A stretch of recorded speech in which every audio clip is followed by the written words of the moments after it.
This might be a long one, but hopefully you will stay. First, I will say how I found like a new respect for people who create content, because it is not easy. I think before starting, like to me, it was just like a weird thing that I was like, I could never like do that. It actually is a lot harder than like what people see. I'll just be on social media. I would gravitate towards like new moms because I was a new mom, but then I would go back and forth with the idea because I was like, I don't really know how I feel about doing that. I don't want to put my life out there. And one day me and James were like, we should start a channel together. I didn't feel comfortable doing it alone. And I felt like he's very social, so he would kind of be my crutch. The other part of it was just like, as a stay-at-home mom, I felt like, what can I bring? Like maybe if I start creating content one day, it could become a thing where like I can have other opportunities that I can help our household, you know? And when I first started, it was still like in my head, I was like, I'm just gonna do it for the fun and see where it goes.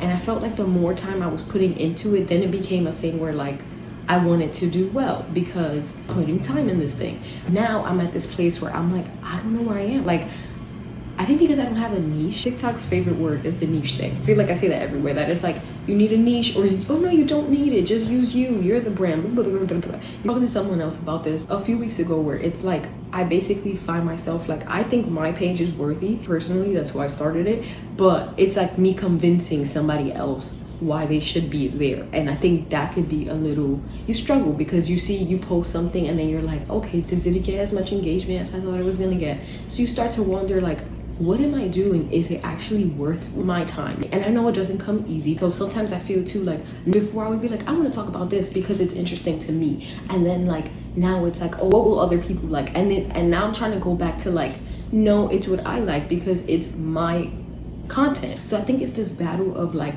liking something, but then you're like, is this interesting enough? And I think like, because I just stay at home, because like I don't have anything that's like entertaining in the physical sense, I'm like, are people gonna get it? I started with the intention that I wanted it to have just like purpose and just like conversation. And so I'm like, I don't know if that's like a thing, you know, like that would be my niche.